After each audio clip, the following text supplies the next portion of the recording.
Hello everyone, my name is Jacqueline Pierce and my PowerPoint presentation will be on suicide prevention. This presentation is to bring awareness of suicide in schools and how the role of the school counselor can help prevent as well as deal with the suicide incidents in our youth community.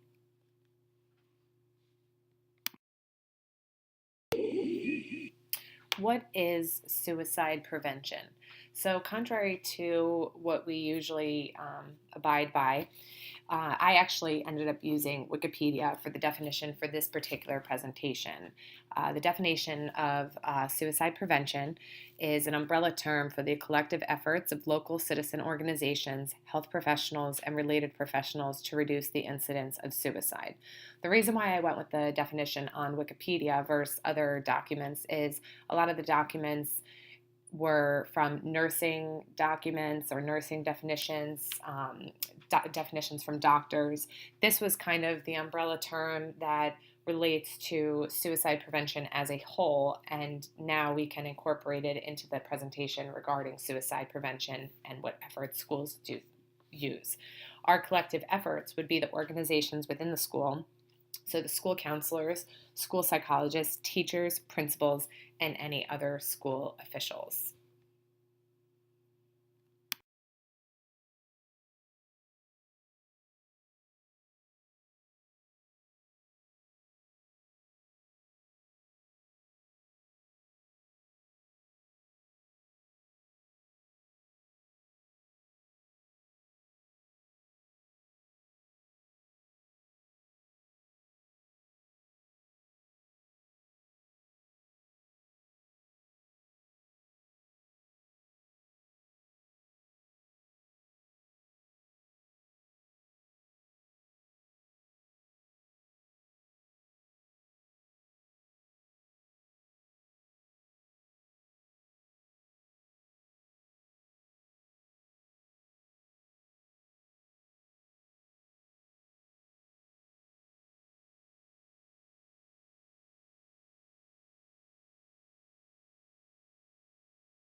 Why is suicide prevention in schools important? So I think this particular slide, I didn't take this from any information. It's kind of just from my own, experience, my own thoughts. But a school environment is somewhere where a student is taken away from their home, taken away from their guardian, and put in for multiple hours a day. School is an area of obviously friendships, education, learning, but it's also an area of extreme stress, change in environment, change in schedules, and a lot of things come into play, a lot of stressors possibly, but also the amount of time that students are in schools is a big chunk of every single day. So throughout September through May or September through June, depending on what schools, are in session. Some of the southern schools, they start in August, but 6 to 8 hours a day during those time frames, Monday through Friday, a student is with our school professionals. So as school professionals, what are we doing to help educate the youth? And when the kids are with us, we are technically, their guardians, and no, not in the actual term, but as a coach, I'm coaching kids, from 3 to 5 every single day. Their parents are putting in my trust to take care of their child. In a school, it's a parent, I'm sure, I'm not a parent yet, but I would think that as a parent, you send your kids to school, you hope that a school counselor and their teachers and the principal, everybody there is looking after them. So, in a school, they may see stuff that we don't see at home or vice versa. So that's why school counselors and school psychologists, but also other school personnel, play a major role in youth suicide prevention. Important statistics. According to the journal titled Integrating a Suicide Prevention Program into a School Mental Health System, the following statistics are shown. For 10 to 14-year-olds, suicide is the fourth leading cause of death. For 15 to 24-year-olds, suicide is the third leading cause of death. I think, depending on where I got my information from, all of my sources did agree with these two particular statistics. The only thing that I found was different, which I will show later on in the PowerPoint presentation, is my YouTube video that I had. It's a 2.5 minute clip, but they said that between the ages of 15 to 24-year-olds, suicide is actually the second leading cause of death. I obviously do not know exactly where they got their information from versus where, the articles that I have found my information from, but that is, just a small difference. So, I think, time of, society may have affected that. 15.8% of 9th through 12th graders contemplate suicide, with 12.8 of them have made a suicide plan in the past year. 7% of adolescents have made a suicide attempt in the past year. So any school counselor that deals with suicide, it's a very sensitive, topic because, as a friend, as a teacher, as a counselor, students sometimes jokingly say, "Hey, I want to kill myself," but it doesn't necessarily mean that they actually are thinking that. It's what risk factors, what factors come into play that make them a high risk student for suicide.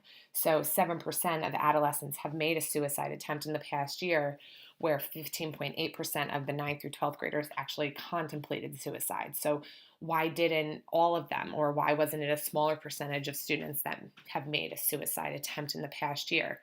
And not every time, that a kid commits suicide, or a suicide attempt happens, not every time a kid, passes away from it. For every 100 to 200 suicide attempts, one suicide is completed. So that goes with the above information. And I think, in terms of, students who have, issues at home, or students who show emotional distress or anxiety, there are some students who, self-mutilate, but, are they technically suicidal, cuts?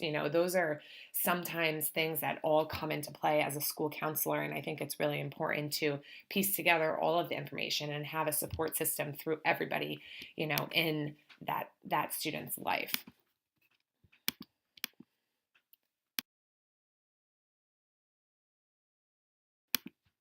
Risk factors of a suicidal ideation. So, according to the rural case sample that I used, the higher risk for suicidal attempts were in females. Individuals who suffer from mental illness, health problems, and substance abuse. Also, family disconnect and issues.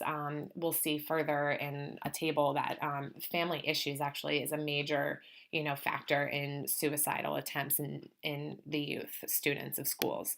Those who have experienced abuse of all kinds, so sexual abuse, physical abuse, emotional abuse, those are all things that can be incorporated in abuse at home or in schools. Greater risk for those in rural areas. And that was taken from the same source that I've been using. So in this particular article, there were actually many tables that I found helpful to understanding a lot of the information. So this table right here is a table that gives the two most prevalent reasons given for suicidal thoughts per grade. So it shows grades 6 through 12. From grades 6 through 8th, the two leading reasons for suicidal thoughts were family problems and feeling bullied. I think that the reason the feeling bullied became, one of the top two in these age groups is I think everyone knows that middle school is not an easy transition for any, adolescent. So it's a lot of physical changes, a lot of emotional changes, environmental changes. So I think for me personally, I hated middle school. Was I suicidal? No. But at the same time, I remember being extremely emotional, not really knowing my friend group, being unsure of myself. You have physical changes that are going on. So, the self esteem or self image, issues come into play. But when that is perceived, when you talk about bullying, these kids, even sometimes the bullies, I don't think understand the negative effects of their actions. We give kids now, they have cell phones, they have all of these, electronic devices, they have their computers. It's a technology world that we're living in now. So a lot of it could happen at home. A lot of it happens also in school. And I think it's evident that a lot of schools have taken much more precaution when it comes to bullying. The DASA, when you go through the DASA course, it definitely, I remember sitting there and realizing, how bad bullying could, be. And a lot of schools have certain protocols that they now incorporate, first strikes, second strikes, third strikes, but it definitely is taken much more seriously and, definitely looked at more than it was back when I was in high school 10 to 15 years ago. For grades 9 through 12, family problems, again, were the leading cause for suicidal thoughts, which, again, for the 6th through 8th, that was the same. And then leading cause for suicidal thoughts, the second was grief or loss. And grade 12 actually shows the family problems still in the lead with 51%, and also breaking up with a significant other in the second. So instead of grief or loss, now as kids were getting older, there were different things that were coming into play. So the second leading cause was breaking up with a boyfriend or girlfriend, and this was that chart.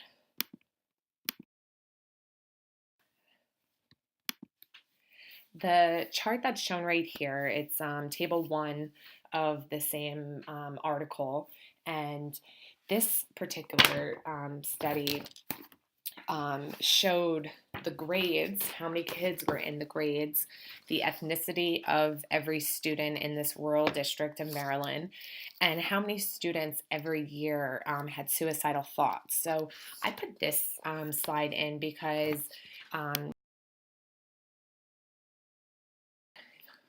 actually going to explain it now. So it shows the grade population by the number of students and percentages. The ethnicity of the students in the Maryland Rural School District, Caucasian population is around 73%, African Americans is 20%, Hispanic population ranges from 4 to 5%, and then the Asian population is about 1%. I thought the interesting fact of this was the suicidal thoughts. So the rates of suicidal thoughts and how many students had suicidal thoughts and what the difference was in, years. So in 2007 to 2008, it was a 14.34% of students who had suicidal thoughts. With that, that was 247 students. Following that year, it drastically changed to 124 students to 12.73%. And I think these percentages from 14 to 12, and now we're going on to 9.07% in 2010 to 2011, and then following that a little higher at 9.29. So, for it to change from 247 students to 124 students to 141 students and then to 158 students, I think from that first year to the following and declining years, that's a positive change in any school environment.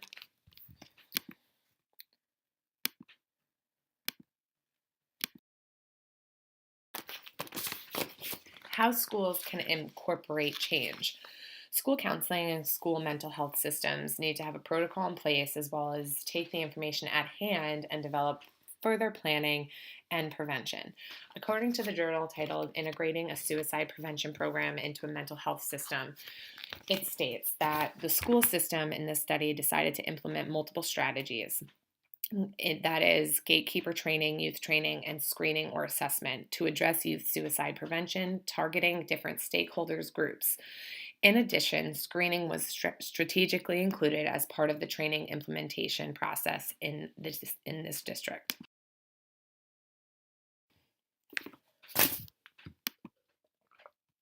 Um, Project SOAR is an article that I actually used that I thought was extremely helpful, extremely, empowering, but also it shows us just an example of a training program to increase the school counselor's knowledge and confidence that they have.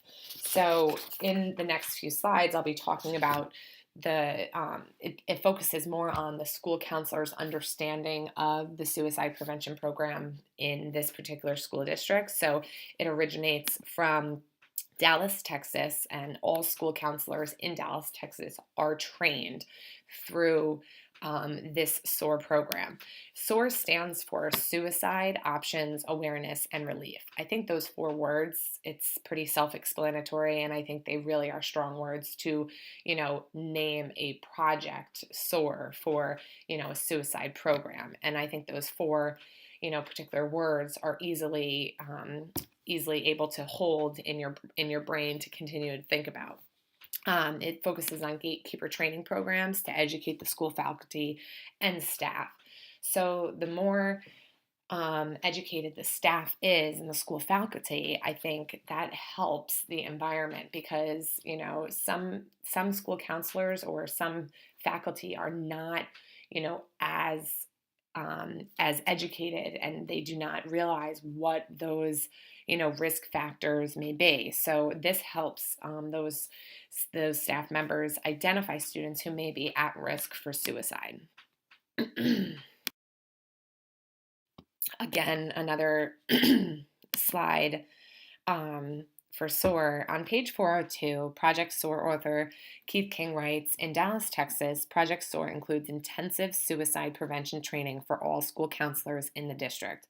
School counselors in all secondary, middle, and elementary schools are trained how to appropriately conduct student interviews to assess a student potentially at risk for suicide after a threat has been made. And in this, Project SOAR, there's an 8-hour training course that, teachers and school counselors go through to be educated in this. This table shows the background characteristics and school counselors' perceived knowledge. So the table, I had to kind of shrink it in size. So table 1 is actually it shows the experience that these school counselors have, as school counselors. So how many of them have been school counselors for 1 to 5 years, or 6 through 10, 11 through 20, and so on. It also shows that the years since their SOAR training has been implemented. So has it been 1 to 4 years? And there's 58% of school counselors who fall in that range. And then 5 to 9 years, there's 30% of school counselors that fall in that range. And then 10 to 13 years, 12% of counselors have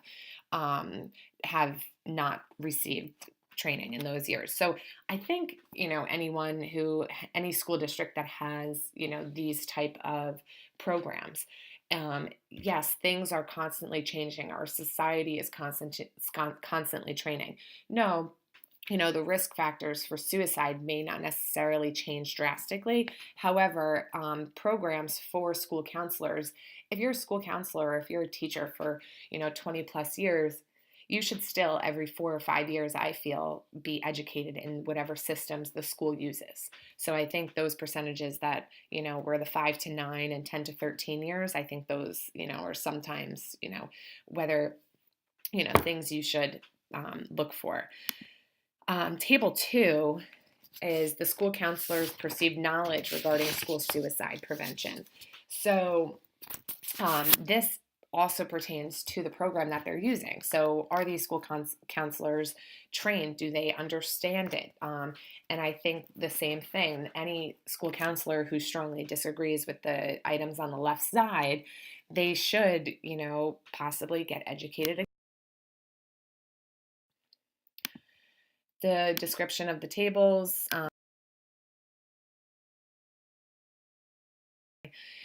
School counselors' knowledge of suicide intervention steps.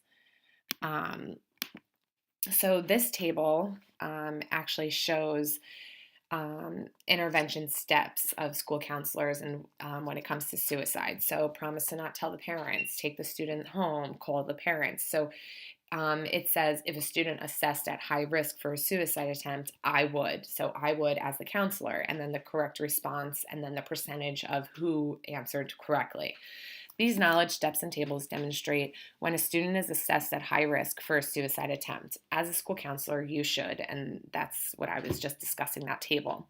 The correct responses and percentages of counselors answered in the higher percentages for most steps.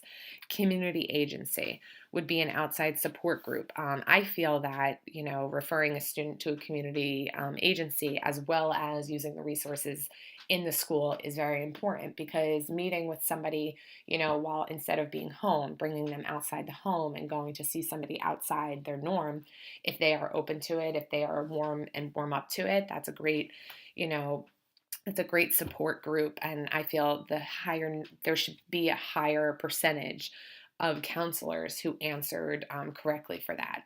It shows 55% of them answered correctly for that. I feel that it should be in the 90s. Asking for assistance, I feel, is the most important. So if a student,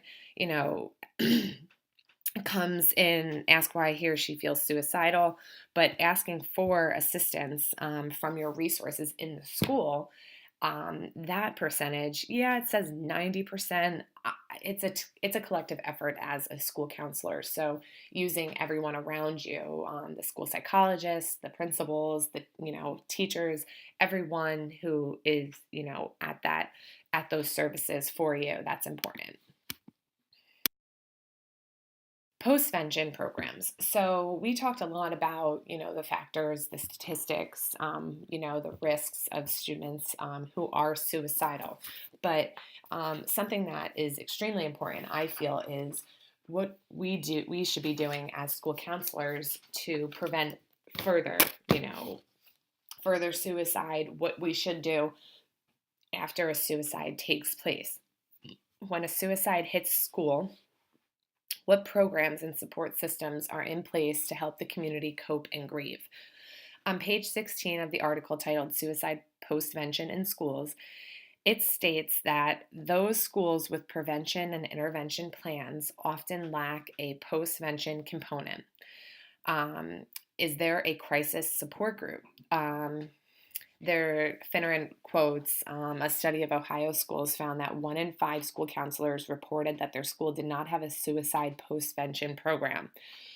When a suicide takes place, I feel that every school should have, a crisis support group and a postvention program. So I remember when I was interning, something traumatic happened in the school district, and as soon as something happened, the people who are in that crisis support group, they got on phone calls. They came into the school, opened the doors because it was a weekend, and they had counselors and psychologists there to meet with, any student or even family members of those students who wanted to come in and talk.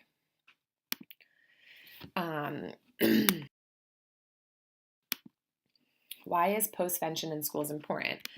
After a suicide death in a school district, students and teachers have emotions. It is a natural reaction to anything traumatic. Some may be confused. Everyone grieves differently. Suicide postvention is meant to give a sense of understanding and stability to the school population. According to research, Finneran states strategically implemented procedures can assist in improving the emotional environment of the school after the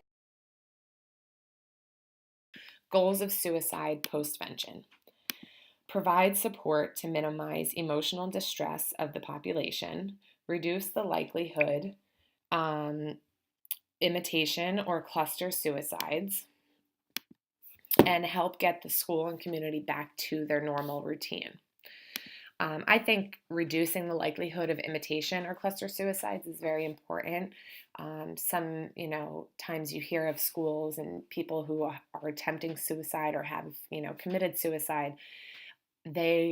Some kids have suicide pacts. So, how can you prevent, a future suicide from happening? Some students who may already be struggling um, may perceive a suicide, success of student as, a positive thing for themselves because they're like, oh, they are getting a lot of it. Some people do it for seeking attention when they're already struggling and they don't have that support in their system. I think, you know, we see these mass shootings and a lot of it is, the ideology of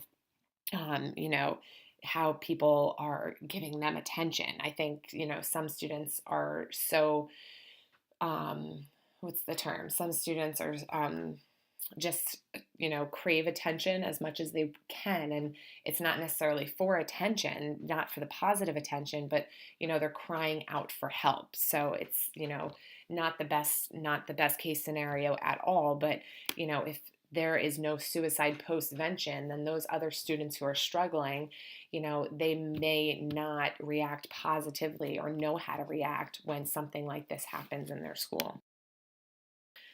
Post school based suicide prevention programs.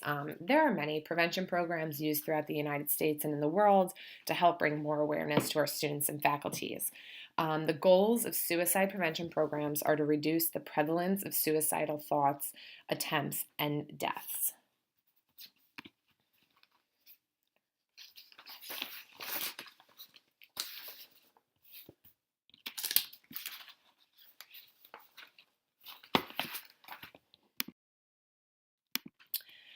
Some of the top rated prevention programs, SOS, so Signs of Suicide, is known to promote suicide ideas being linked to mental illness, not just to stress or emotional distractions. Teen Screen screens all students in schools or at risk students. What they look for drug, alcohol abuse, depression, past suicidal thoughts, and behavior. QPR is question, persuade, and refer. So, this is a gatekeeper program. It's meant to train the staff and students to recognize risk factors for suicidal peers. There are 4 steps for this program. Sources of strength. Peer leadership program that focuses on limiting social isolation and ineffective coping skills. It helps create a positive environment and influences in us. So, SOS is a program that's used universally. It's used in a lot of schools. Through video and classroom discussions, the students are learning how to acknowledge the signs of suicide. So, how their peers display possible signs of suicide. They want to let their peers know that they care, and they're also educated to tell an adult. And I think that is a very important, protocol to have. I think students just don't necessarily know how to, see it, but also what to do once they know something. The teen screen is a form of screening in schools, and it's just a self-report tool. So it assesses the risk factors for suicide. QPR is known as a gatekeeper program. So it trains the school staff, but the 4 steps that I was referring to here is to recognize suicide warnings. The second is training all school staff in QPR. So, question, persuade, and refer. All staff should know. 3, training school counselors to properly assess at-risk students. And 4, organizing access to professional assessment and treated. I think the goal of everything is to increase the personnel that work in the school, their awareness of suicide and what their abilities are to intervene and support. The sources of strength peer leadership program is just, exactly what it says. It's a peer leadership program. So, it is helping students cope with each other in group meetings. I thought that it was, um, sorry, I'm losing my voice. Prevention programs continued. So more prevention programs. The American Indian Life Skills Development Program is a program that's used in 20 different Aboriginal tribes. And the goal of this is to reduce the risk factors of suicide and increase protective factors. Through this program, students are taught life skills linked to suicidal thoughts, as well as positive lessons. CARE. CARE stands for Care, Assess, Respond, and Empower. So this is used more from a technology base. So it is used computer-based suicide assessment and counseling intervention. And that this particular assessment is also linked with CAST, which is shown below. CAST here, coping and support training.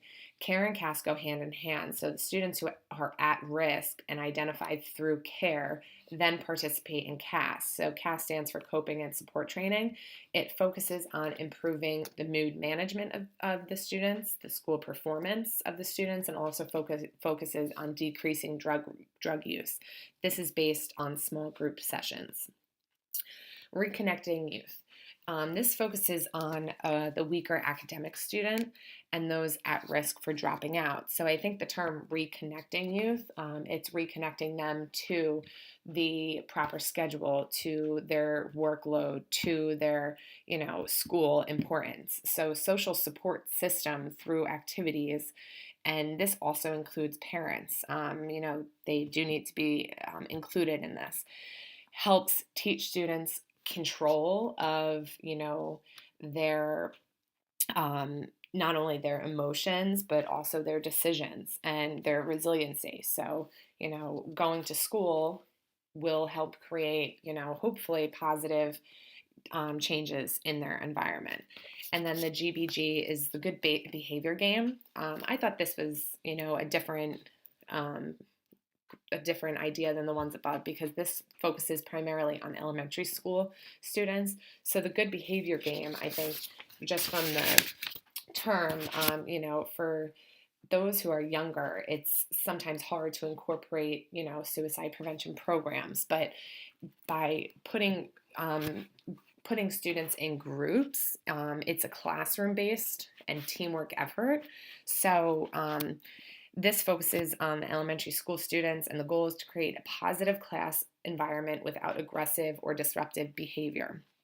So the goal of the program is that, and then every day the teacher will post rules of the game regarding the student's behavior, and all teams who accumulate 4 or fewer infractions of acceptable student behavior are rewarded.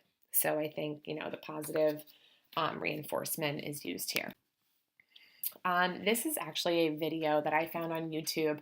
There's a lot of videos on YouTube that talk about suicide prevention, and I think, some of them were really long. This one is just about 2 minutes long, and it just really hits, the, definition and what we're trying to accomplish.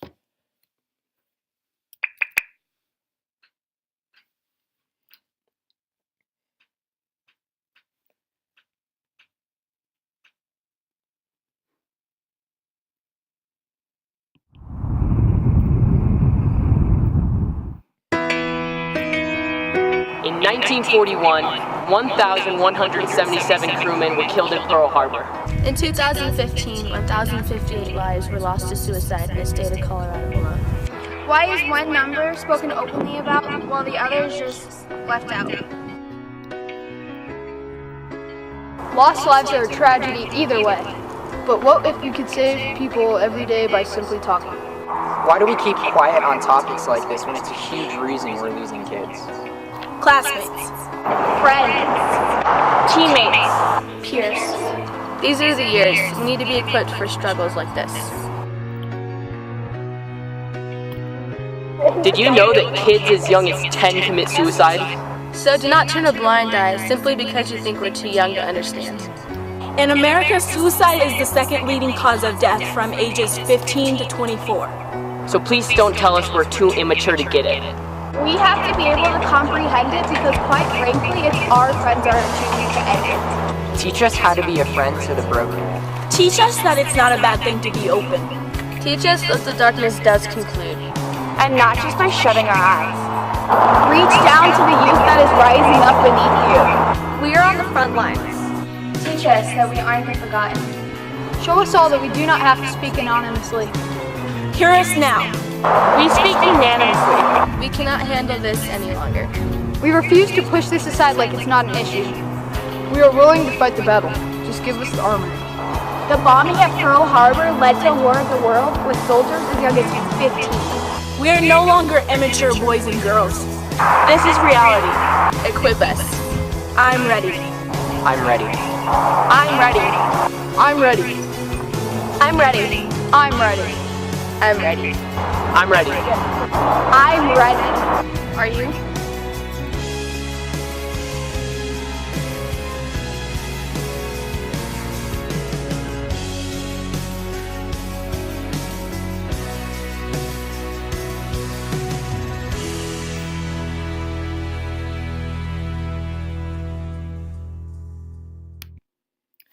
So I think that this video definitely, the word that comes out is talk, speak about it. Don't stay quiet. And I think as anyone who is a peer, who is, a mentor, but like they said, a teacher, a coach, a counselor, a principal, a parent, a kid, a friend's parent of a child, if you, the term, if you see something, say something, if you hear something, say something. This is a very important topic in schools. The only way to, help prevent it is to talk about it more. The more we educate our youth in schools and we talk about it, whether it's in a group session, in a classroom session, individual, students are smart. Don't underestimate the students, sensitivity to the subject. Obviously, this is a very sensitive subject. This is a very strong subject to even talk about just in this presentation alone.